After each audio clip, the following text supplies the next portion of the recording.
Let's go.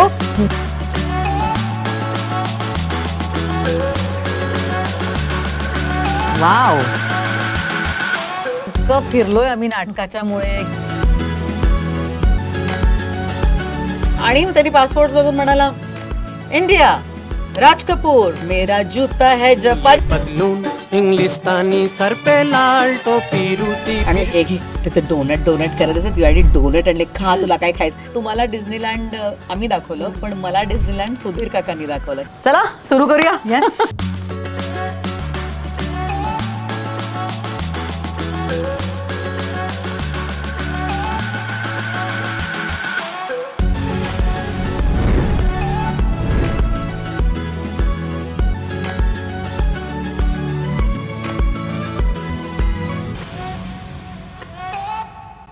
नमस्कार.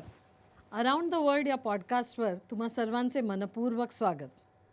आजची आपली जी गेस्ट आहे ह्यांनी मराठी रंगभूमी, दूरदर्शन आणि चित्रपटसृष्टीवर अनेक दशकं राज्य केलं आहे.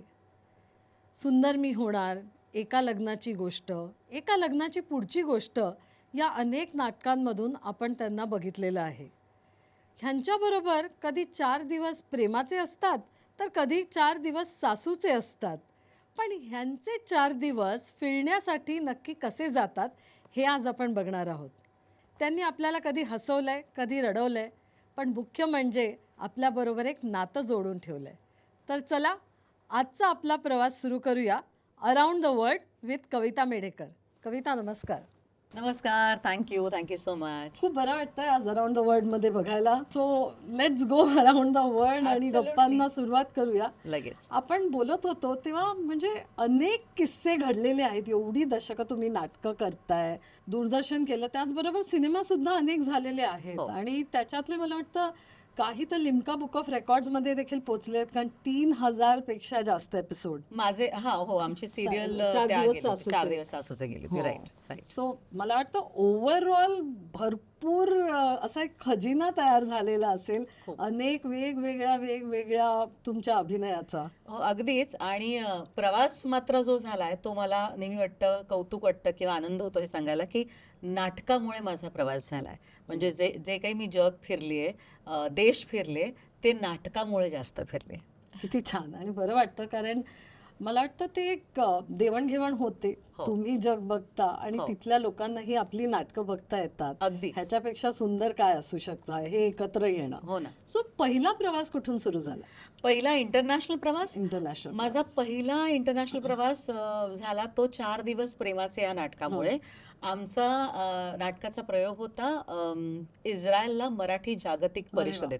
बरं का, आय थिंक 96 साली तो झाला असावा.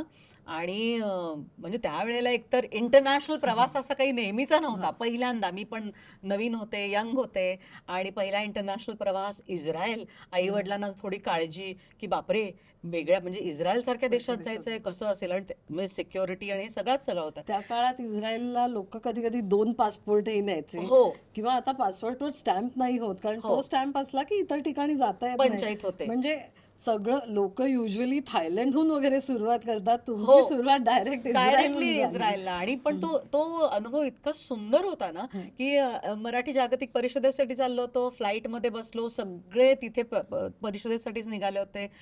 त्यामुळे सगळे अनाउन्समेंट फ्लाईट मधले मराठीतनं झाले. अरे वा. ओके. आणि मग तिथे इस्रायलला गेलो. बरं, इस्रायलला गेल्यानंतर आम्हाला सांगितलं होतं की तो तिथे पासपोर्ट सतत बरोबर ठेवायचा, कारण मिलिटरी रस्त्यावर फिरते, तुमचा पासपोर्ट तुमच्याकडे नसेल ते तुम्हाला जेलमध्ये टाकू शकतात, नंतर सोडवू. पण ती प्रोसेस फार काही सोपी नाहीये. आणि पहिलाच प्रवासात एवढं पहिलाच सगळं. इंटरनॅशनल प्रवास, धडधडतंय, करन्सी वेगळी, ते पासपोर्ट कॅरी करायचे. आणि आम्हाला आठवतं, आम्ही असे चाललो होतो आणि आम्हाला आमची गाडी थांबवली बरं का. मग तो आला, त्या सोल्जर, ते गन वगैरे घेऊन, आणि मग त्यांनी आमचे सगळ्यांचे पासपोर्ट्स वगैरे बघितले वगैरे, चेक केले, सगळ्यांचे पासपोर्ट्स होते. आणि मग त्यांनी पासपोर्ट बघून म्हणाला, इंडिया, राज कपूर, मेरा जूता है जपान. आणि तो गाऊ लागला. म्हणजे अजूनही मला ती मेमरी आहे की इतकं तो टेन्स सगळं वातावरण होतं की बापरे, एका मिलिटरीतल्या माणसाने आपल्याला थांबवलंय, म्हणजे अगदी सिनेमात एखादा सीन बघतो तसा. आणि मग तो राज कपूरचं गाणं गाऊ लागला. हे मला इतकं कमाल वाटलं होतं की तिथपर्यंत म्हणजे कला कुठली असली तर ती त्याला काही बॉर्डर नाहीये, ती इस्रायल पर्यंत पण पोहोचते. आणि तो एक अनुभव होता. आणि दुसरा इस्रायलचा अनुभव मला सांगावासा वाटतो, जो मला फार आनंद देतो ह्या गोष्टीचा. तर आमचं ना इस्रायलचं जागतिक परिषदेतला एक प्रयोग आणि मग बाकीच्या 4 सेंटर्सला प्रयोग होते. तर पहिला प्रयोग झाला. मग दुसऱ्या प्रयोगाला एक जोडपं आम्हाला ए रो मध्ये दिसलं, सुधीर भटांना, आमच्या प्रोड्युसरना. ते म्हटले, मला असं वाटतं हेच दोघं जण कालच्या पण प्रयोगाला आले होते, पण काय माहिती, नसेल, आपल्याला काय माहिती नसेल. मग तिसऱ्या सेंटरला जेव्हा आम्ही गेलो तेव्हा तेच दोघं होते. तर मग सुधीर काका त्यांना जाऊन भेटले, म्हणले, हो तुम्ही आत्ता परवाचा आमचा जो प्रयोग झाला तोही पाहिला? आणि ते म्हणजे हो हो, आजचाही बघणार आहोत आणि तुमचे पुढचे 2 प्रयोग आहेत त्याची तिकीट आम्ही काढले. तर त्याच नाटकाची. कारण ते म्हणाले की आम्ही 25 वर्षांपूर्वी इस्रायलला शिफ्ट झालो आणि पुण्याचे होते ते. पुण्यात असताना मी अनेक नाटकं बघायचो, पण आता इथे आल्यापासून नाटक नाही बघायला मिळालं. दोघंही रिटायर्ड आहोत. आम्ही विचार केला की जाऊ दे, दुसरी वेगळी नाटकं नाही, ह्याच नाटकाचे 5 प्रयोग होत आहेत ना, आपण 5ही प्रयोग करू. आणि ते जोडपं आमचे जिथे जिथे सेंटर्स होते तिथे त्या हॉटेलवर राहायचे आणि ते आमचं ते नाटक बघायला त्यांनी त्यात ए रोची 2 तिकीटं बुक केलेली होती 5ही सेंटर्सची. तर हे किती कमाल आहे. म्हणजे मी नेहमी म्हणते ना की मला कधी कधी प्रवास केल्यावर जाणवतं की प्रेक्षक जेव्हा तुमच्यावर प्रेम करतात, जेव्हा तुम्हाला ॲक्सेप्ट करतात, किंवा ज्यांचं नाटकावर प्रेम आहे, त्याच्यासाठी ते काहीही करू शकतात. आणि हा एक अनुभव आहे जो मी कधीच विसरणार नाही, की त्यावेळेला त्यांनी 5ही प्रयोग आमचे पाहिले होते आणि तो आमचा पहिला इस्रायलचा होता. आणि त्यावेळेला असं फार कमाल वाटलं होतं की काय ना, म्हणजे इस्रायल कसं वेगळा देश, वेगळं सगळं. त्यांनी आमचे असे डोळे दिपले होते जवळजवळ. किती छान. म्हणजे नाटकाच्या द्वारे एका प्रकारे तुम्ही नाती सगळी जोडूनच ठेवली आहेत. म्हणजे भारतातून गेलेल्या लोकांबरोबर पण हो. हे मला वाटतं जगभर अनेक ठिकाणी असं दिसत असेल ना. मी तेच म्हटलं ना, मला असं वाटतं की कुठल्याही कला जी असते त्याला बॉर्डर नसते. त्यामुळे मग इस्रायल असो, त्याच्यानंतरचा आमचा झाला लगेच अमेरिका, बॉस्टनला कन्व्हेन्शनला प्रयोग होता आमचा. तो एक एक्सपिरियन्स होता, कारण त्या काळी अमेरिकेला जाणं ही खूपच मोठी गोष्ट होती. बॉस्टनचे ते डक टूर, आणखीन म्हणजे त्यावेळेला इतकं सोपं नव्हतं ना. तर मला तो एक हे नेहमी आठवत होतं माझ्या पहिल्या ट्रिपचा, की फोन्स नव्हते, कॉलिंग कार्ड असायचे, है ना. आपण ते स्क्रॅच स्क्रॅच करायचं, करायचं. $10चं कार्ड होतं, एवढा वेळाच बोलायचं. एक्झॅक्टली. आणि ते $10चं कार्ड होतं माझ्याकडे. आणि मी बाबांना फोन लावला होता, घरी आई बाबांशी बोलत होते आणि बोलता बोलता बोलता ती 10 मिनिटं कधी संपली, $10 कधी संपले कळलं, तर फोन कट झाला. आणि मला तेव्हा इतकं रडू आलं होतं. म्हणजे तेच म्हणते ना, डिस्टन्स तेव्हा खूप जाणवत होतं. आज जेव्हा मी प्रवास करतो किंवा आपण प्रवास करतो तेव्हा किती सोपं झालंय सगळं. म्हणजे फोन मुळे किंवा टेक्नॉलॉजीमुळे सगळ्या गोष्टी सोप्या झाल्या. त्याचं दडपण येत नाही, किंवा मला असं वाटतं त्याचं डिस्टन्स ते तेवढं जाणवत नाही. की अमेरिकेला जातोय ह्याचं काही फार मोठं वाटत नाही, कारण तो डिस्टन्स आपला कमी होतो. आपण रोज फोनवर बोलू शकतो, रोज व्हिडिओ कॉल करू शकतो. तर हा फरक होता त्यावेळेला तो. म्हणजे आणि हल्लीच्या मुलांना ही जाणवत नाही. म्हणजे आपण हा चेंज बघितलेला आहे. म्हणजे मी हा किस्सा जेव्हा माझ्या मुलाला सांगते ना, तेव्हा त्याला फार गंमत वाटते. हो का, अच्छा असं होतं का. कारण तो जन्माला आला तेव्हापासून त्यांनी व्हिडिओ कॉल्स पाहिलेत ना, त्यामुळे ते त्यांना हे कळत नाही. पण मला असं वाटतं की आपण हा बदल पाहिलाय प्रवासातला. म्हणजे त्यावेळेला आम्ही तो पहिला दौरा झाला आमचा अमेरिकेचा कन्व्हेन्शनला. आणि पुढच्या वर्षी सुधीर काका म्हणले, मी 4 नाटकांचा दौरा आखणार आहे आणि आपण अमेरिका आणि लंडन, मी बस बुक करणार. तर त्या काळी अमेरिकेत बस बुक करून सेट घेऊन जाणं हे रिडिक्युलस वाटलं होतं. म्हणजे मला आठवतं जेव्हा सुधीर काकांनी कल्पना सांगितली तर आम्ही म्हटलं होतं, छे असलं काही होणार नाही, कसं परदेशी असं करणार. पण त्यांनी त्याही वेळेस ते केलं. आणि आम्ही तेव्हा कसा प्रवास केला हेही गंमत. मी आता गुगल मॅप्स आहेत की तुम्ही फोनवर टाकता. आणि तेव्हा आम्ही असे आमच्या बरोबर राजन भिसे, सुनील बर्वे, विजय केंकरे हे सगळेजण मॅप्स असायचे, टेप मॅप्स. ओके. आणि ते बस निघाली की समजा इथून ते तिथून जायचं, तर मग कुठला एक्झिट, कुठला रोड कसं घ्यायचं हे असे ते बसमध्ये मॅप्स टाकून बसायचे. हा ही एक्झिट घ्यायची. आणि मग ती एक्झिट एक चुकली की झालं परत आपलं एक डिटोर. सो तो प्रवास म्हणजे ती मजा असते. कधी चुकणं यांनी बरंच काही होतं. अगदी. पण मला सांगा, सुरुवातीचा जो प्रवास असतो तेव्हा खूप प्रश्न असतात मनात, एक धगधग असते, कसं होईल, काय होईल, असे काही चॅलेंजेस आले का? हेच चॅलेंजेस होते की प्रवास कसा करायचा, खाणं पिणं म्हणजे आता त्यावेळेला मला आठवतं आमच्या बरोबर व्हेजिटेरियन म्हणजे मी आणि विजय केंकरे आणि राजन भिसे असे मोजकी लोक होतो जी काहीही खायचो, जे मिळेल ते खाऊ असं असायचं. पण सुधीर जोशी, सुनील बर्वे, प्रशांत हे व्हेजिटेरियन्स होते जे बाकी काही खायचे नाहीत. त्यावेळेला व्हेजिटेरियन ऑप्शन्सही नव्हते फारसे तिथे.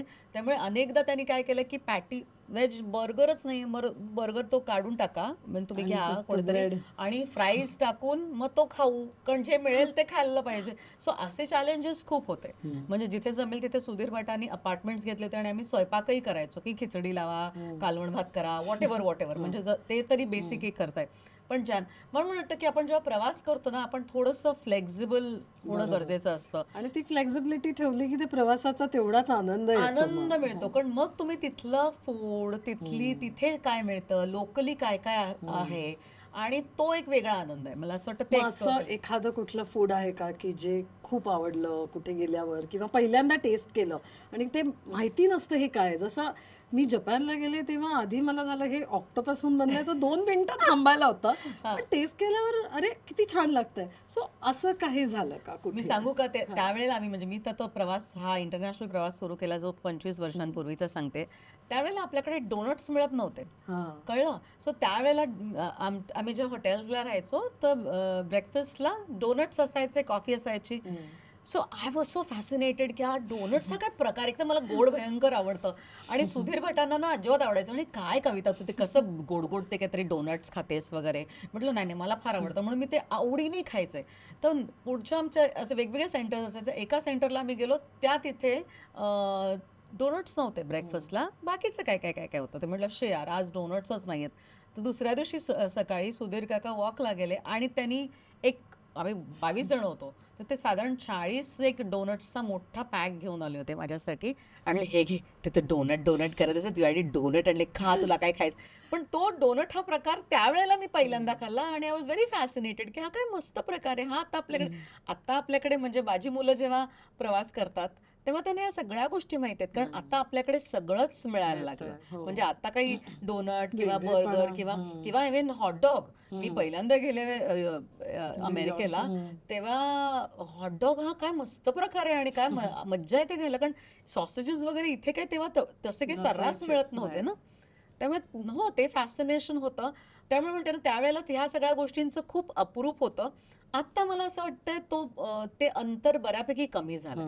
म्हणजे आत्ताच्या पिढीला जेव्हा प्रवास करतात त्यानं ते तेवढं त्याचं फॅसिनेशन राहत नाही. हां, तिथे काय आणखीन स्पेशालिटी आहे असं म्हणून ते शोधतील आणि ते बघतील म्हणजे मला तसं. तर वाटतं म्हणजे मी खूप वेळा पाहिलं हल्लीची पिढी तर आधी रेस्टॉरंट बुक करतात आणि मग प्रवास ठरवतात Correct. की आपण कुठे जावं ते. हो. पण मी ऐकलं एकदा की कुठेतरी एअरपोर्टहून परत यावं लागलं. मला वाटतं शिकागोला का बॉस्टनलाच ही गोष्ट घडली होती. ती काय होती म्हणजे Again तेच म्हणते परत ना. काय यावं लागलं? हां, कारण मी तेच म्हणते की त्यावेळेला इंटरनॅशनल प्रवास हा इतका आमच्या तरी ओळखीचा नव्हता की बरोबर. आपणही मला वाटतं सगळे इतका प्रवास करत होतो. नाटकाचा ग्रुप तर नाहीच नाही. तर आमचा तोच जो पहिला दौरा होता सुधीर काकाने गेला तो अमेरिका आणि नाही सॉरी तो नाही, अगदी पहिला म्हणजे 4 दिवस प्रेमाचा दौऱ्याबद्दल सांगते मी तुला. म्हणजे अगदीच पहिला तो जो होता बॉस्टनला झाला, तर तिथून आम्हाला जायचं होतं लंडनला. ओके. सो तो अमेरिकेतले प्रयोग करून आम्ही लंडनला जाणार. सो आम्ही निघालो आणि Chicago was a last centre आणि तिथून आम्हाला फ्लाईट पकडून लंडनला जायचंय. लंडनचं फ्लाईट आम्ही सगळं शिकागोमधनं चेकआउट केलं, तिकडे गेलो, सगळ्यांनी बाय बाय केलं आम्हाला, सगळ्या होस्टनी आम्हाला सोडलं, कारण टॅक्सी ते होस्ट यायचे ना तुम्हाला सोडायला. त्याने सोडलं आणि आम्ही आत गेलो, चेक इन केलं. चेक इनच्या वेळी तिथे गेलो आणि चेक इन करताना ते म्हणले की नाही हा तुमचा विजा नाही आहे, अच्छा. हा तुमचं इमिग्रेशन लेटर आहे तुमच्याकडे, हा. हा विजा नाही एवढंच म्हणाले ते.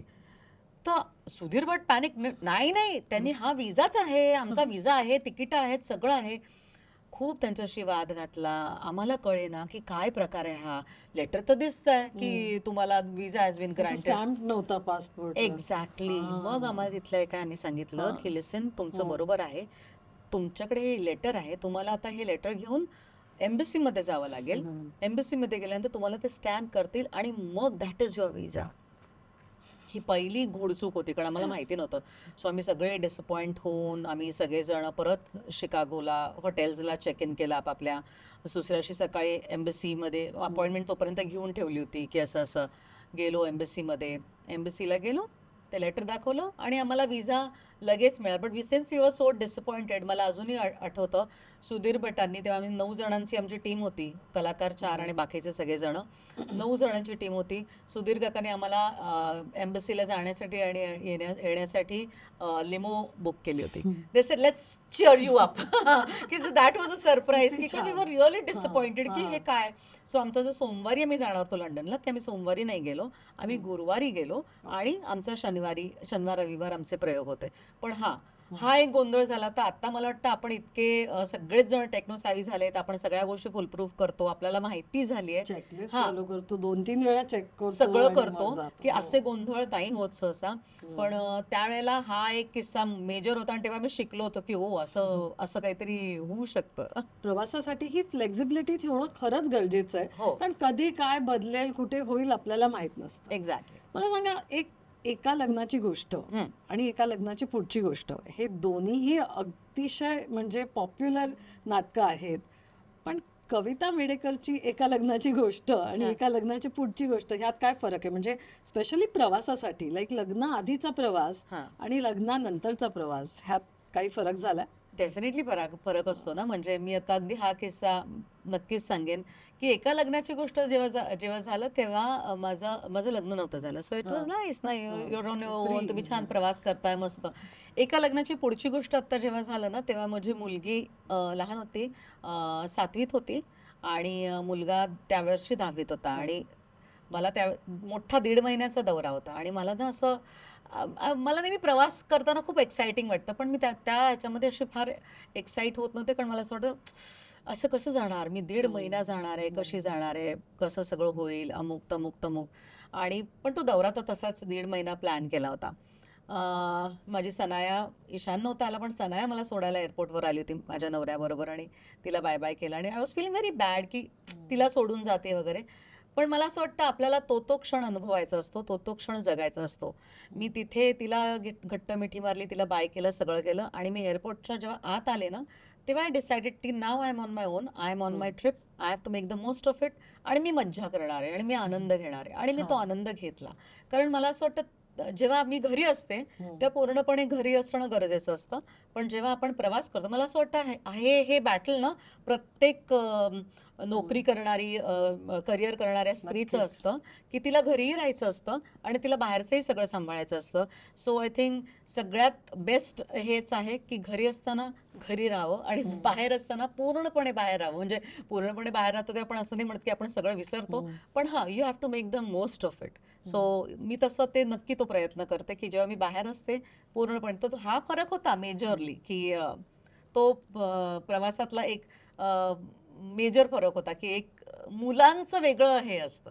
नाही, खरं आहे. कारण कुठेतरी आपल्या मनात ती गिल्ट येते आधी की आपण सोडून जातोय, पण नंतर आपण आपल्या कामासाठीच जातोय. सो ते काम नक्कीच करा. आणि जसं आपण मगाशी म्हटलं की आता फोन्स आहेत, व्हिडिओ कॉल सोपे झाले, त्याला काही कॉस्ट नाही लागत जास्त, डेटा इज इझी, त्याच्यामुळे एक आपण म्हणजे टच मध्ये राहू शकतो घरच्यांशी आणि मग अगदी बिनधास्त फिरू शकतो, असंही होतं. पण मग फॅमिली बरोबर कुठे जायला आवडतं किंवा कुठे गेलायत? काही खूप प्रवास केला मुलांबरोबर, कारण मुलांसाठी मी तेच म्हणले ना, आम्ही नाटकाच्या दौऱ्यांसाठी गेलो तेव्हा आम्ही डिस्नीलँड बघितलं होतं, युनिव्हर्सल. आणि मला काय वाटायचं की I should come here with my family. आणि आम्ही ती तशी US ट्रिप प्लॅन केली होती आणि फ्लॉरिडाला आम्ही डिस्नीलँडला मुलांना घेऊन गेलो होतो, सिंगापूरला घेऊन गेलो होतो, हाँगकाँगला गेलो, सगळं ते दाखवायला. पण त्या डिस्नीलँडमध्ये मुलांना घेऊन जाताना मी नेहमी म्हणते की तुम्हाला डिस्नीलँड आम्ही दाखवलं, पण मला डिस्नीलँड सुधीर काकांनी दाखवलं, किंवा नाटकामुळे मी डिस्नीलँडला गेले होते. सो तिथे गेलो. माझी मुलं पण बऱ्यापैकी फ्लेक्सिबल आहेत, म्हणजे बऱ्यापैकी नाही, in fact they are good travellers, की नवीन जे काय असतं ते एक्सप्लोअर करतात, एक्सपेरिमेंट करतात, खाण्याच्या बाबतीत असू दे, त्यांच्या तिथले टायमिंग्स असू दे, तिथलं जे काय असेल ते अडॅप्ट करतात. म्हणजे मला नेहमी असं आठवतं की आम्ही सिंगापूरला गेलो होतो आणि वेगवेगळं फूड, लाईक वेगवेगळं काहीतरी सी फूड होतं, सो आम्ही सांगायचं तुम्हाला काय प्रत्येकाने काय हवं ते ऑर्डर करा, so you can experiment right. तर माझ्या ईशाननी तेव्हा ईशान लहान होता, मला वाटतं काहीतरी 12 वर्षाचा वगैरे असेल, त्यांनी काहीतरी डिश ऑर्डर केली which was like a kanji, तांदळाची कांजी आणि सी फूड. पण ते एखादा पदार्थ फसतो बघ, आपल्याला बरोबर, ऑर्डर करतो पण ते बरोबर. प्रत्येक वेळेस चांगला निघतं असं नाही. त्यांचं मेनू वाचून काही फारसं कळलं नाही आणि तो खात होता हळूहळू खात होता. मग मी चाकून बघितलं, मला काही फारसं ते बरं वाटलं नाही, पण तरी तो शांतपणे खात होता. तर मी त्याला म्हणलं ईशान तुला हे नको असेल ते इट्स ओके, तू नको खाऊस, तुला काय बर्गर वगैरे असं तू काहीतरी. तो म्हणला नाही इतकं वाईट नाहीये, मी जरा एक्सपेरिमेंट केलंय, it is not great but I will finish this, मी हे खाईन, मी हेच खाणार आहे आज डिनर म्हणून. तर मला हे कौतुक वाटलं की हे काहीतरी नवीन खाऊन बघणं आणि ते एन्जॉय करणं, की आपल्याला त्याची टेस्ट डेव्हलप करायला वेळ लागेल, पण ते मी खाणारच नाही किंवा मला इंडियन रेस्टॉरंटच हवाय किंवा मला मॅकडॉनल्ड्सच हवाय जे आपल्या ओळखीचं आहे, असं न करता काहीतरी नवीन एक्सपेरिमेंट करून ते पूर्णपणे खाल्लं मुलांनी, असं आहे. त्यामुळे they are also very flexible. किंवा आम्ही अमेरिका दौरा जेव्हा केला ना फॅमिली बरोबर, तेव्हा आम्ही ड्राईव्ह डाऊन केलं, माझ्या नवऱ्याने ड्राईव्ह केलं होतं. So from Philadelphia to Buffalo. तर तिथे जाताना छोटी गावं लागतात आणि छोटे कॅफेज जे एरवी आपल्याला बघायला नाही मिळत, म्हणजे पण ती आम्ही ड्राईव्ह डाऊन सिनेमात बघितलेले उंच Exactly. स्कायस्क्रेपर्स हेच माहिती असतं आपल्याला एक्झॅक्टली, म्हणजे अमेरिका म्हटलं की. करेक्ट. पण हे जी साईड आहे आणि ते छोटे लेन्स आणि छोटे कॅफेज, आणि आम्हाला आमची गाडी असल्यामुळे आम्ही कुठेही थांबू शकत होतो आणि आम्ही थांबलो. मुलं 2 जण मस्त बागेत मजा करत होते. I was following the Google map, Ashish drive करत होता आणि आम्ही त्या छोट्याशा कॅफेमध्ये थांबलो, तिथे काहीतरी खाल्लं, तिथलं काय जे काय असेल ते. तो एक्सपिरियन्स मुलं कधीच विसरणार नाहीत, कारण ते नेहमी म्हणतात की अमेरिका पाहिली आपण, राईट, पण हा जो एक्सपिरियन्स होता छोट्या गोष्टींचा, तो कायम आपल्या बरोबर राहतो. तर मला नाही वाटतं प्रवास करत असताना हे फार महत्वाचं आहे की धाव करून एखादा देश बघणं म्हणजे देश बघणं नाही. जर तुम्हाला तो देश बघायचा असेल तर छान बघा, तो लेट्स सोक इन तो जो काही माहोल असेल तो. जसं नायगराला गेल्यानंतर नुसतं जायचं, मेड ऑफ द मिस्ट करायचं आणि परत निघून यायचं, हा नायगरा बघणं नाही, पण तिथे बसलं पाहिजे, थोडा वेळ तर बसलं पाहिजे, तो निसर्ग बघितला पाहिजे. मला तसा प्रवास करायला आवडतो. मग किती दिवस नायगराला राहिलात? आम्ही 3 दिवस राहिलो होतो. अच्छा, हा, अच्छा. पूर्ण 3 nights 4 days, की पूर्णपणे तिथे जाऊ, सकाळी एकदा वॉकला जाऊन येऊ. तिथला वॉक पण खूप मस्त आहे थ्रू आउट तिकडनं, तसं गेलो.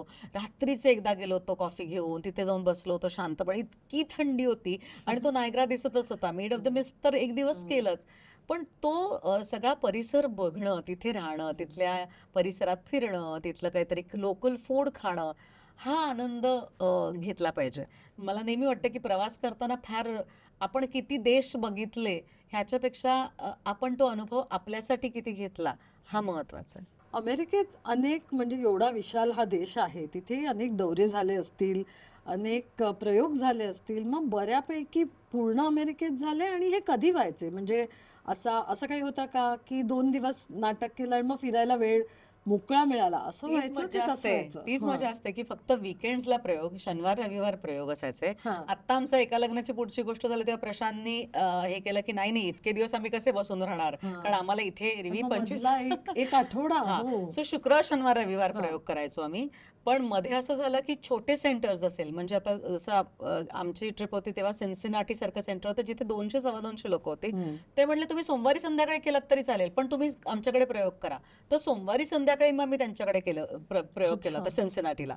पण मला आवडायचा मोकळा दिवस, कारण मोकळा वेळ म्हणजे तुम्हाला भटकायला मिळतं ना. तर त्या मोकळ्या वेळामध्ये ना मग आम्ही सगळे ग्रुपमध्ये पण भटकायचोच, म्हणजे सगळेजण ग्रुप जायचो कुठे तिथे साईट सीइंग, किंवा जसं डिस्नीलँड एलएला गेलो होतं किंवा युनिव्हर्सल, हे सगळं ते तर असायचं सगळं, पण बाकीचं पण खूप शॉपिंग हे तर असायचं. पण या सगळ्या ट्रिप्समध्ये ना मी कायम एक करत आले जे मला स्वतःला फार आनंद देतं, ते म्हणजे मला माणसांमध्ये आवडतं, पण मला कधी आपल्याला एकटं राहावंसं वाटतं बघ.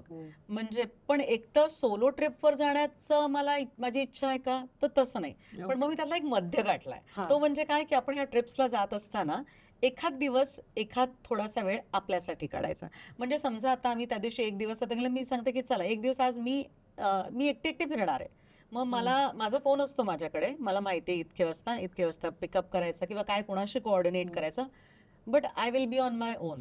मग तुम्ही काय करा, म्हणजे तुम्ही शॉपिंग करा, तुम्ही एका कॉफी शॉपमध्ये मी जाऊन बसते, किंवा काही नाही ते एका गार्डनमध्ये जाऊन बसले होते. मग माझ्या ईशानला, म्हणजे मुलाला फोन केला होता की ईशान मी असं असं करते आणि दिस इज सो एक्साइटिंग. तो म्हणे मम्मा मी सेफ. हा म्हटलं अरे सेफ म्हणजे काय, आता काय मी काय हे नाही, पण एकटं एकटं राहणं ह्यात म्हणजे असं नाही की मला तो ग्रुप आवडत नाही किंवा असं नाही, पण एक मोकळा वेळ स्वतःसाठी असणं. जेव्हा आपण ग्रुपमध्ये जातो तेव्हा जनरली आपण अच्छा सगळेजण काय खाणार आहेत, ओके चलो तिथे साधारण आपण काहीतरी ऑर्डर करू किंवा काय. पण आपण एकटं असं तो की मे बी मला फक्त मफिन आणि हे खायचं आहे, तर एक छोटासा आनंद आहे त्याच्यात, पण मला तो आनंद खूप आवडतो. आणि म्हणजे आणि तो मी मी ते ठरवून तसं करते.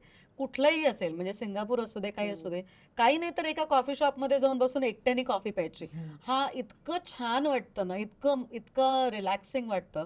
तर मला असं वाटतं हे असं प्रत्येकाने कधीतरी केलं पाहिजे आयुष्यात. नक्कीच. कारण मला वाटतं आपण मी टाईमच्या नावाने खूप काही शोधत असतो आणि सांगतो आम्हाला वेळ नाही मिळत. करेक्ट. पण असा युज्युअल रुटीनमध्ये सुद्धा तो मी टाईम शोधू शकतो आणि तो फुल्ली एन्जॉय तो करू रुटीन मधनच शकतो. शोधायचा असतो, हां. म्हणजे मुद्दामून मग मी आता ठरवेन आणि मग मी या ट्रिपला जाईन आणि मग मी मला हवं ते करेन. एवढा वेळ नाही बाबा मला माझ्याकडे. मी आज काय करेन ते ठरवते की ओके चलो आता मी या ट्रिपवर आहे की नाही, नाटकाच्या दौऱ्यावर आहे, एवढी लोक सगळे आम्ही ग्रुपमध्ये फिरतो, एकत्र आहोत, सगळे आहेत, खूप माणसं आहेत, पण त्याच्यामध्ये एखाद दिवस किंवा मे बी 4 तास मी काढूच शकते. म्हणजे मागे आता मी ऑस्ट्रेलियाला गेलो होतो तेव्हा आम्ही सगळेजण बाहेर फिरायला गेलो होतो, चर्चेस बघत होतो आणि इकडे तिकडे.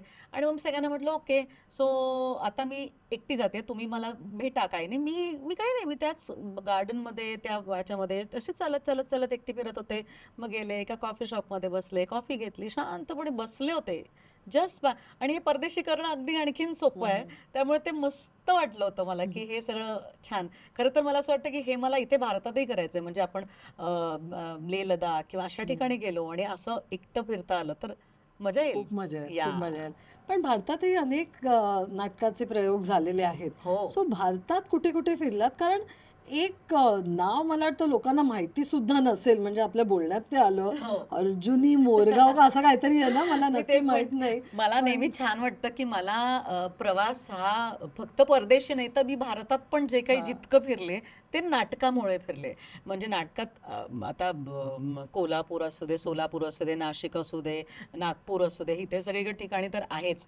पण त्याचबरोबर नागपूरच्या इंटिरियरमध्ये अर्जुनी मोरगाव, ब्रह्मपुरी अशी काही गाव आहेत जिथे, पण तिथे नाटकाचा प्रेक्षक आहे, जिथे थिएटरच नाही आहेत बरं का. बऱ्याचदा कधी कधी ओपन एअरला प्रयोग असतात, अरे वा. पण नाटक बघणारा ऑडियन्स आहे, नाटक ऐकणारा ऑडियन्स आहे. तर तिथेही आम्ही प्रयोग केलेत. तिथे राहण्याची फारशी बरी सोय नाही, गव्हर्नमेंट गेस्ट हाऊसेसमध्ये राहिलोय. म्हणजे पण तिथे नाटक पोचतं, तिथे नाटक बघायला येतात. कधी कधी रिसीव्ह करत नाहीत कारण त्यांना नाटक बघण्याची सवय नसते. पण एक तो प्रयत्न तर होतो की अच्छा नाटक असं असतं, हे अशा पद्धतीचं असतं, असं तरी एक तिथपर्यंत पोहोचतं. तर अशा ठिकाणी आम्ही खूप प्रयोग केलेत आणि मला खूप आनंद होतो की नाटक मला त्या त्या ठिकाणी पोहोचवता येतं. किंवा मला एक एक हा किस्सा मला तर आठवतं की नाटक कसं पोहोचतं. रत्नागिरीला आम्ही बरीच वर्ष प्रयोग करतो, पण रत्नागिरीला सुद्धा आता थिएटर झालंय वगैरे, पण पूर्वी ओपन एअर असायचं. आणखीन तिथे आता ओपन एअरला काय स्टेज हे, पण मागच्या सीटवर खरं तर काय ऐकू येणार आहे. तर आत्ता 2-1 वर्षांपूर्वी माझ्या बहिणीबरोबर आणि आईबरोबर मी रत्नागिरीला गेले होते आणि आम्ही येताना वाटेत एका दुकानात काजू घ्यायला थांबलो. काजूचं बोर्ड दिसला, चल काजू घेऊया म्हणून मी आणि माझी ताई उतरलो. आणि मी काजू घेत होते आणि काहीतरी ताई ते त्यांच्याशी बोलत होते आणि मी ताईशी काहीतरी बोलत होते. आणि ती मुलगी, तिचं माझ्याकडे लक्ष नव्हतं, तिने काही मला ओळखलं नव्हतं वगैरे. तिने एकदम म्हणाले ह्यांचा आवाज किती कविता लाडसारखा आहे ना. तर माझी ताई असली, ती म्हणली अहो तीच आहे. अच्छा हो का. नाही म्हणे काय झालं का माहितीये का, आम्ही लहानपणापासून तुमची सगळी सुंदर मी होणार, घरोघरी, 4 दिवस प्रेमाचे, ही सगळी नाटकं पाहिलेत, पण आम्हाला पुढचं तिकीट नाही मिळायचं, बऱ्याचदा मागचं तिकीट. त्यामुळे आम्हाला तुमचा चेहरा फारसा नीट बघितला नाही आम्ही, म्हणजे असं एकदम लक्षात नाही आला. पण तुमचा आवाज आमच्या कानात आहे, त्यामुळे तुमचा आवाज मी ओळखला. बरं त्यांनी माझ्याबरोबर फोटो नाही काढला. ती म्हणे 2 मिनिटं मी फक्त माझ्या वडिलांना बोलवते. त्या वडिलांना तिने त्यांचं घराच्या बाहेरच असं दुकान होतं, वडिलांना बोलवलं, वडील मला भेटले. त्यांनी फोटो नाही काढला, सेल्फी नाही घेतला, पण मला खूप आनंद झाला की म्हणजे मी अगेन तेच म्हणते, कला जी असते ती कुठेही पोचते. त्याच्यासाठी काही बॅरियर नसतं, त्याच्यासाठी सुंदर थिएटर पाहिजे असं नाही. आणि मी स्वतःला नशिबान समजते की मी NMACC ला पण प्रयोग केलाय, मी ओपन एअरला पण प्रयोग केलाय, मी व्हॅन्कुव्हरला पण प्रयोग केलाय. असं सगळ्या ठिकाणी मला नाटक सादर करण्याची संधी मिळाली. तर पण तिथे आपण, मला असं वाटतं, वेगवेगळ्या ह्याच्यामुळे आपण प्रेक्षक जोडत जातो ना. सो हा आनंद खूप आहे ह्या प्रवासामुळे. सो भारतभर येस सगळ्या ठिकाणी प्रयोग केलाय.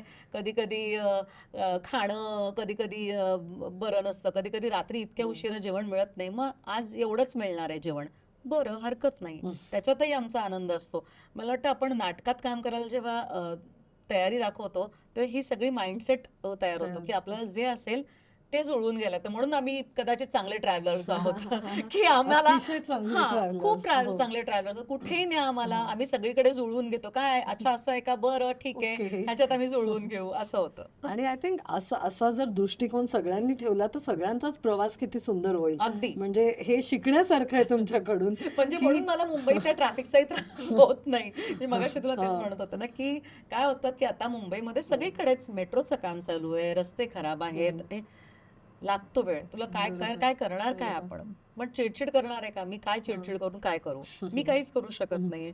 मला जायचंय का नाटकाच्या प्रयोगाला, तर मला जायचंय. मला जर ठाण्याला जायला 2.5 तास लागत असतील अंधेरीवरनं, तर ते लागणार आहेत. मग माझ्याकडे ऑप्शन हा आहे की मी जायचं किंवा नाही जायचं. तर मला जायचं तर आहे, कारण मला नाटक करायचंय बुवा. तर मग त्याच्यात आपण कसा वेळ मॅनेज करायचा. म्हणून माझी मुलं नाही, मी त्यांना म्हणते तुम्ही खिडकीतून बाहेर बघा ना. तर तू खिडकीतून बाहेर काय बघत असतेस? तर मला खिडकीतून बाहेर बघायला आवडतं. मग इथून डोंबिवलीला जायचं असेल तरी मला खिडकीतून बाहेर बघायला आवडतं, आणि परदेशी कुठे असो तिथेही खिडकीतून बाहेर बघायला आवडतं. कारण जनरल एक जग दिसत असतं, सुंदर ढग दिसत असतात.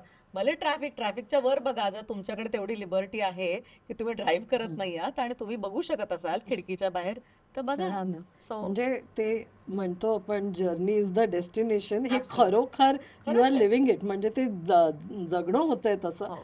तर भारतात असे प्रवास बरेच झाले हो. असतील.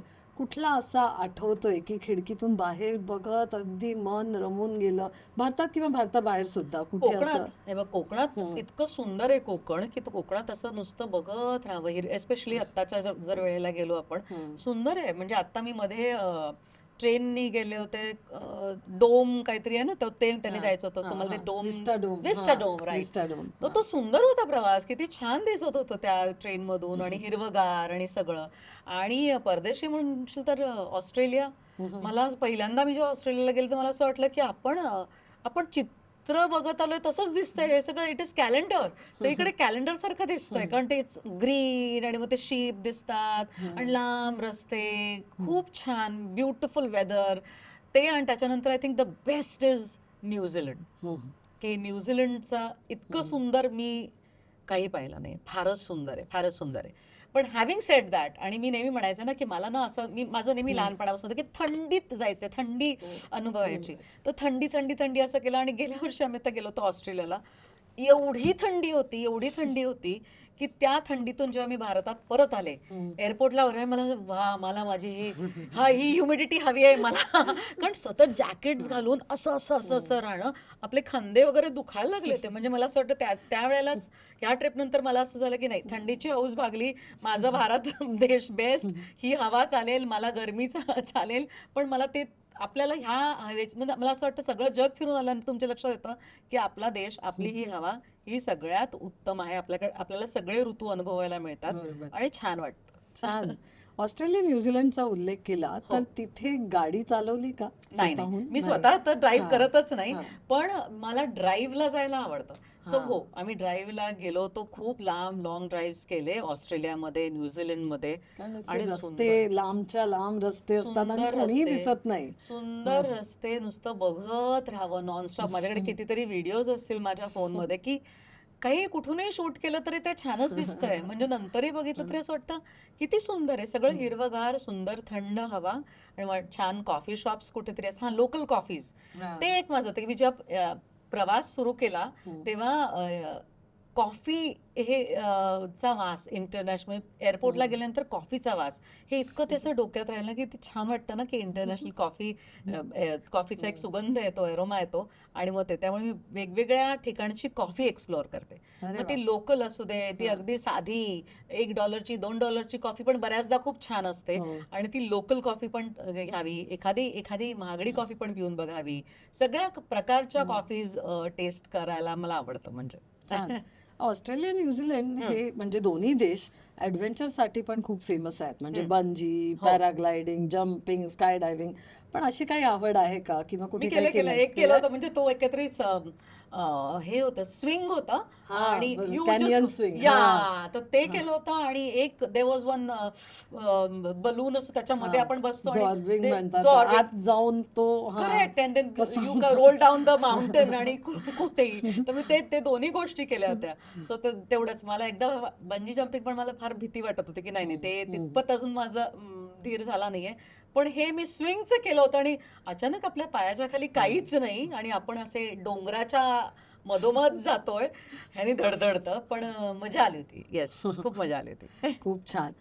प्रवास करताना आम्हालाही बरेच वेळा असा लोकांची मागणी येते की मी तिथे साडी नेसूनच जाणार. म्हणजे आईसलँडमध्ये गेरुवा वगैरे हे गाणं प्रसिद्ध झालं.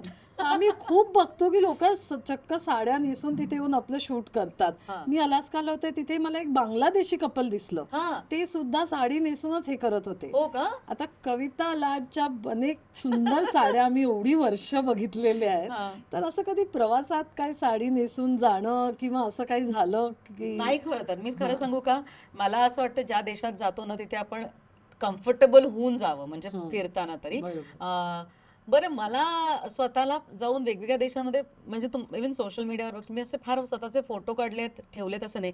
ते फोटो काढण्यापेक्षा ते अनुभवणं हे माझ्यासाठी जास्त महत्वाचं असतं. त्यामुळे मी तिथे गेल्यानंतर मग मी साडी नेसून फोटो काढला असं मी कधी करणार नाही. मी आपली तिकडे तो क्षण अनुभवेन. मला तशी काही हौस नाही म्हणजे फोटोज किंवा ह्याच्यासाठी. पण मग फोटो एरवी काढण्याची हौस आहे की आपल्या खिडकीतून डोळ्यांनी बघावं ह्याच्यावर जास्त stress डोळ्यांनी आहे? बघावं अगदीच म्हणजे आणि मला नेहमी असं वाटतं की ती जी मेमरी आहे ती आपल्यासाठी असते, आपण बघतोय आणि ती आपल्याकडे कायम राहते. त्याच्यासाठी फोटोजची गरजच नाहीये. हा, काही फोटोज असावेत की काही वर्षानंतर बघताना म्हणजे जसं मी आता म्हणते की डिस्नीलँड मधले माझ्या मुलांचे आत्ताचे फोटो बघताना मला बरं वाटतं की अरे ह्या राईडला आपण गेलो होतो, आपण किती मजा केली होती आणि ते काही फोटोज तर ते मेमरीज पण अति सुद्धा करू नये असं मला वाटतं. मी स्वतः करत नाही रादर की त्या मेमरीज आपण आपल्यासाठी साठवून ठेवा. त्याचं महत्त्व आपल्याला असतं. त्याच्याशी लोकांचा काही संबंध नसतो. तो आनंद आपल्यासाठी असतो. तो आपण अनुभवायचा असतो. कविता आपण बोलत होतो तेव्हा गौरी गणपती सुरू होते आणि मला वाटतं दरवर्षी घरी गौरी गणपती होतोच. सो आपले सण, आपली परंपरा हे सगळं फारच छान जपून ठेवलेलं आहे. पण मग प्रवासात कसं जमतं हे किंवा दुसरीकडे जाऊन कधी असे भारतीय सण अनुभवले का? हो, मी आता तेच सांगते की गेल्या आमचा जेव्हा पहिला अमेरिका 2019 मध्ये आमचा अमेरिका दौरा झाला आणि त्यावेळेला जनरली असे सण जेव्हा मोठे सण असतात ना मला माझ्या घरी राहायला आवडतं. I make it a point की नाही दिवाळी वगैरे तर मी चान्सच नाही मी घराच्या बाहेर जाणं. गणपतीलाही शक्यच नाही. मी नाटकाचे प्रयोग मी करत नाही किंवा शूटिंग्स करत नाही. पण आमचा अमेरिका दौरा झाला त्यावेळेस गुढीपाडवा माझ्याच्याने ते कॅल्क्युलेट झालं नाही किंवा झालं म्हणजे ते लक्षात आलं. नंतर लक्षात आलं गुढीपाडव्याला मी अमेरिकेला होते आणि माझी सनाया खूप लहान होती. मी शार्लेट नावाच्या गावी होते अमेरिकेला. मला अजूनही डिस्टिंक्टली आठवतं आणि मी म्हटलं आता काय बाबा तुम्ही गुढी उभारा. मी आशिषला सगळं सांगत होते. तर माझी सनाया अगदी छोटी होती आणि माझ्याकडे त्याचा फोटो पण होता. तर त्या वर्षी तिने सगळी गुढी उभारली होती. तिने मावशीने सांगितलं की दुसऱ्या दिवशी येताना फुलं घेऊन या आणि मी जशी पूजा करते गुढीची तशी तिने गुढीची पूजा केली होती. अगदी केस ओले बिले असे करून ती सगळं ते करत होती आणि ते फोटो माझ्या नवऱ्याने मला पाठवले होते आणि ते फोटो बघून मला इतकं रडू आलं होतं तेव्हा कारण मी खूप लांब होते आणि आनंदही होता की माझ्या मुलीने ती गुढी उभारली. मला असं वाटतं की आपण वेगळे संस्कार करायला लागत नाहीत. मुलं आपल्याला करताना जे बघतात म्हणजे माझ्यासाठी ह्या सगळ्या गोष्टी आहेत महत्त्वाच्या. असं वाटतं की त्याला महत्त्व दिलं पाहिजे. आपलं काम वगैरे सगळं असलं तरी ह्याला वेळ दिला पाहिजे. आणि माझ्या नशिबाने मला तो वेळ देता येतो. बऱ्याच जणांना तो वेळ द्यायचा असतो, पण काम इतकं असतं त्यांना नाही जमत. So that is also okay. पण मला देता येतो माझ्या प्रोफेशनमध्ये. तर सनायाने तेव्हा ती गुढी उभारली होती. मी शार्लेटला होते आणि ते मी तिचे फोटो व्हिडिओज बघून मला एकदम भरून आलं होतं. तर ते मला आठवतं. छान. आणि आता तर मला वाटतं जवळजवळ सगळे सण घरीच होत हो असतील. हो, हं. अगदीच अगदीच. सो इतका प्रवास केलाय, इतक्या लोकांना भेटणं होतं, म्हणजे भारतातही अनेक शहरांमध्ये होतं आणि सातो समुद्रापार पण अनेक शहरांमध्ये झालेलं हो. आहे. मग तिथल्या लोकांमध्ये काही फरक जाणवला का? म्हणजे की कुठे अगदी छान प्रतिसाद मिळतोय असे काही आहेत, किंवा इतर त्यांच्या वागण्यामध्ये वगैरे असं काही जाणवलं का? नाही, मला फरक हाच जाणवतो की एकतर मराठी नाटकावर प्रेम करणारा प्रेक्षक आहे. ओके. प्रेमाचं हे बदलतं एवढंच, पण प्रेम डेफिनेटली आहे. कारण मुंबई पुण्यात आपल्याला म्हणजे अर्थात प्रेम आहेच, पण अमेरिकेला खूप दिवसांनी प्रयोग होतो की इतका सर्रास होत नाही. त्यामुळे त्यांना तुमच्यासाठी काय करू आणि काय नको, किंवा म्हणजे यांचं काय करावं, यांना काय करू, कुठे हे, असं त्यांना होत असतं. सो तो पण त्या अगेन फक्त अमेरिकेतच का, सुरतला जेव्हा आमचा प्रयोग झाला तिथल्याही लोकांना कळेना की इथे काही फारसे मराठी नाटकं होत नाहीत. मग आता झालं तर ह्यांना का, ह्यांच्यासाठी आपण काय करावं. तर लोकांचं प्रेम, प्रेक्षकांनी एकदा तुम्हाला एक्सेप्ट केलं ना, त्यांनी तुमच्यावर प्रेम केलं की ते कायम राहतं आणि ते तुम्हाला काही नाही. त्यामुळे तो फरक मला कधी जाणवत नाही. लोक तुमच्यासाठी खूप भरभरून करत असतात, तुमच्यासाठी काय करू काय नको. They try to make you feel comfortable. तर I I think I feel blessed की मला एवढं प्रेम अनुभवायला मिळतं, नुसतं भारतात नाही, भारताबाहेर सुद्धा. छान. आम्ही एक वाक्य म्हणतो की चलो बॅग भरो निकल पडो. तसं मला वाटतं तुमची बॅग कायम भरलेलीच असेल ना, कारण कधी कुठे जायचं. हा. सो एक बॅग भरायला किती वेळ लागतो, किंवा काय अशा 2-3 गोष्टी आहेत की ज्या घेतल्याशिवाय कुठेच जात नाही? इसेन्शियल्स म्हणजे माझं इसेन्शियलचं एक पाऊच रेडी असतो. आपला बेसिक, मला मेकअप, तुमचं टॉयलेटरीज, हे सगळं लागतं. मला माझं एक पांघरूण बरोबर लागतं, ते मी माझं बरोबर ठेवते की सगळ्या हॉटेल्स सगळं वेगळं किंवा घर काही असेल तर वेगवेगळं नको, आपलं आपलं पांघरूण असलेलं बरं. आणि बाकी म्हणजे फार काय मला पॅकिंग, मी शक्यतो बॅगमध्ये जागा ठेवते, म्हणजे तिथून येताना बॅग भरून आणायची. हां, so I basically travel light in the sense की जास्त इथून नको घेऊन जाऊया, स्पेस ठेवूया की येताना आपल्याला काही ना काही छान दिसू शकतं.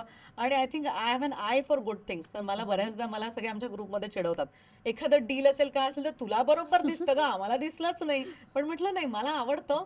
आणि सो मी तसं ट्रॅव्हल मला फार हे करायला लागतं. बेसिक्स आवडतात की ओके, बेसिक काय लागणार आहे की आपण समजा कुठे एखाद्या फंक्शनला गेलो तर being a known Dress face you code, need to हां, हॅव हां, समथिंग गुड.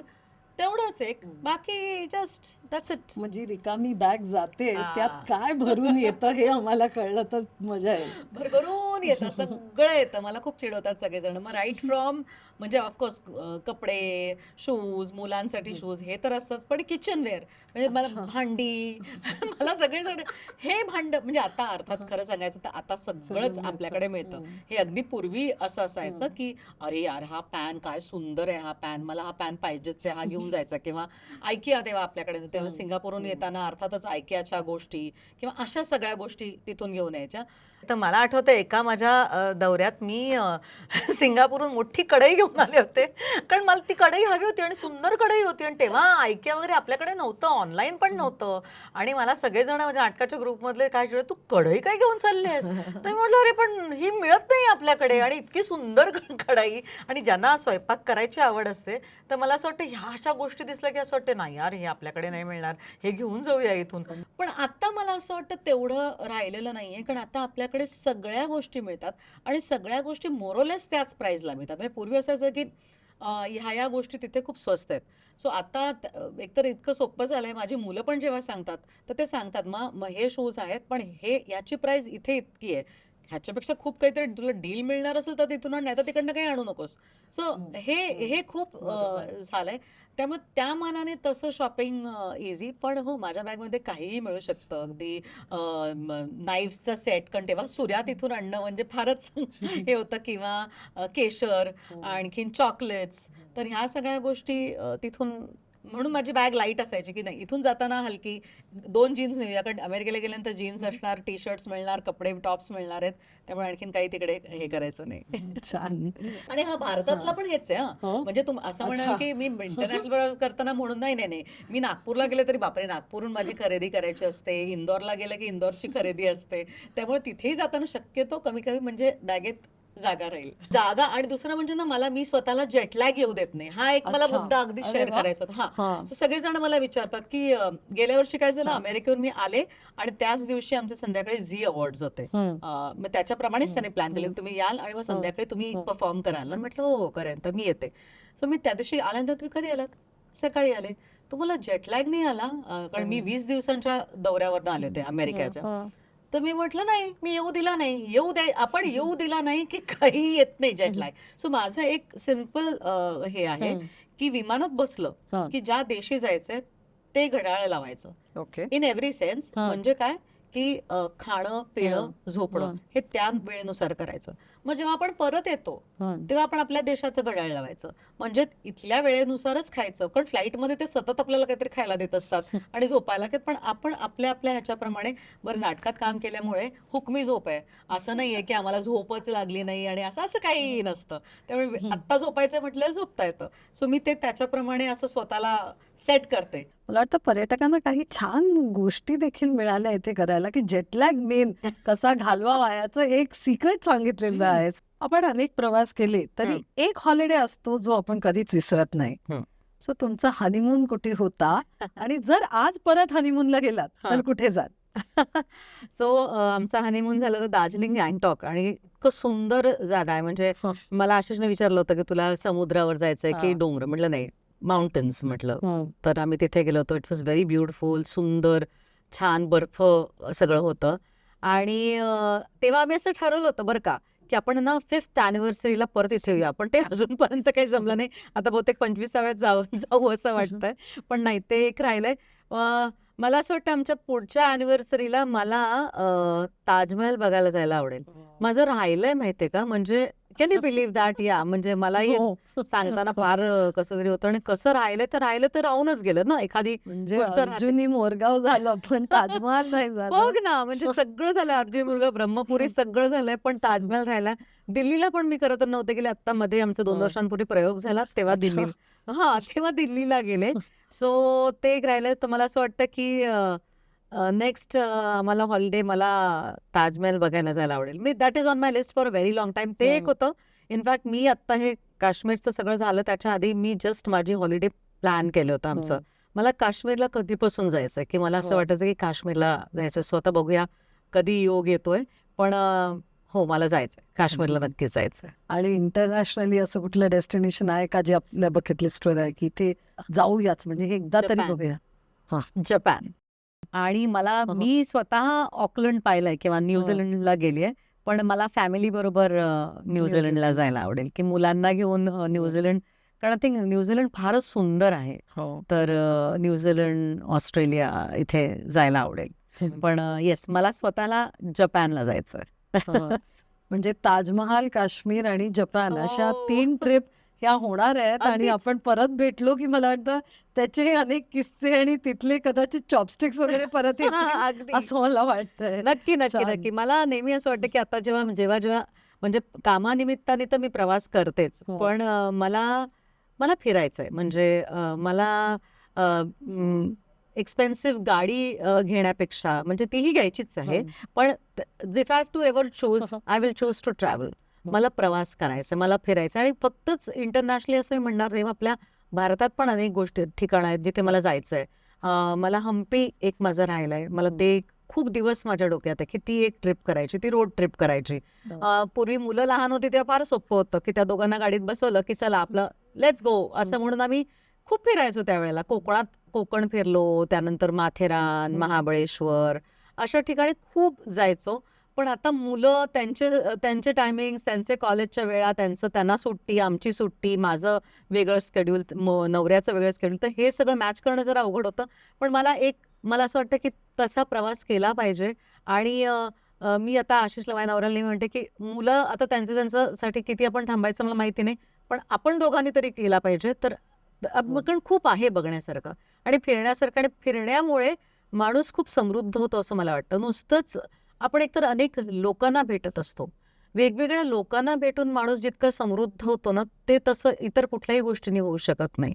वेगवेगळी लोक तिथली म्हणजे आता कोकणात गेल्यानंतर एखाद्या छोट्याशा गल्लीत जाऊन तिकडे एखाद्या खारीवाल्याकडनं खारी घेणं, तिकडची खारीची जी चव असते ती तुम्हाला किती जास्त पैसे देऊन द्या, पण ती चव तुम्हाला मिळत नाही. तर ह्या अशा सगळ्या लोकल गोष्टी ट्राय करणं, त्याचा आनंद घेणं, आणि हे आपल्यासाठी आहे. हे आपल्याला काही कुणाला सांगायचं नाही, आपल्याला काही सोशल मीडियावर टाकायचं नाहीये, पण हे करावं ही माझी इच्छा आहे, किंवा हे मी करणार डेफिनेटली. आणि नक्कीच ताजमहलला जाऊन मला वाटतं अर्थात. ताजमहल बघितला जाणार आहे. ताजमहल समोर So- फोटो काढणार, पण तेवढे टुरिस्टिक एक गोष्ट एक मी करणार आहे, हे मी ठरवलंय की अगदी ताजमहल समोर बसून दोघांचा फोटो काढायचा, हे माझ्या डोक्यात आहे. सो येस, ती एक टुरिस्टिक गोष्ट मी नक्की करणार आहे.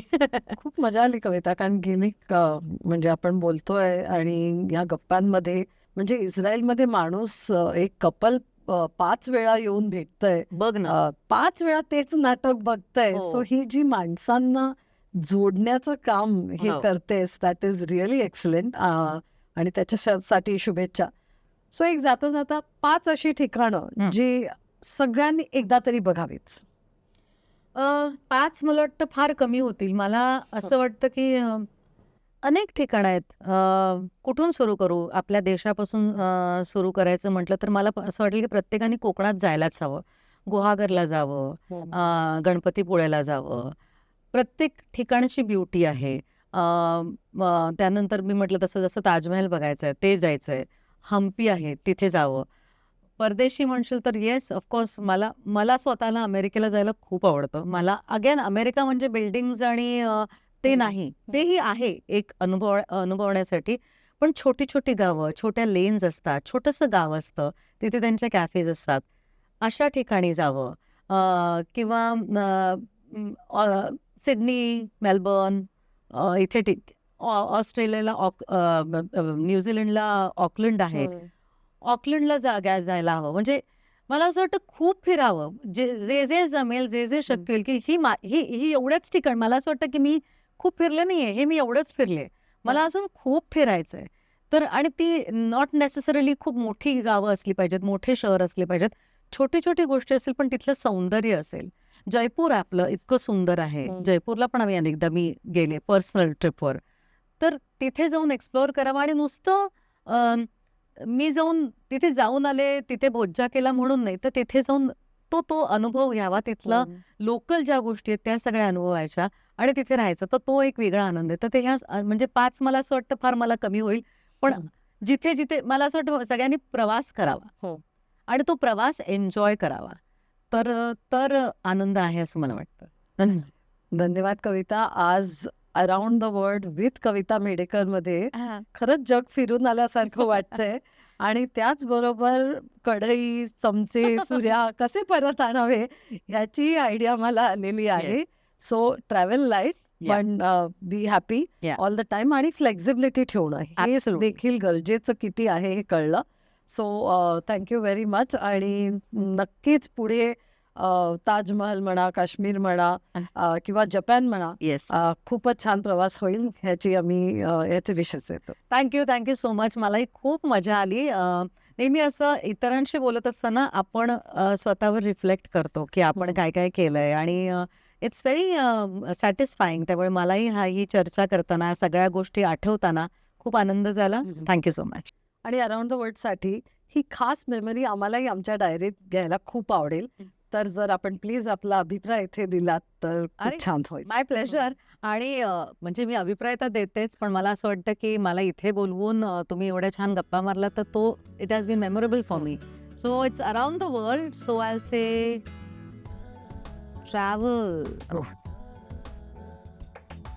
travel wherever and also around the world. आणि काय हे स्टॅम्प करू? ओके.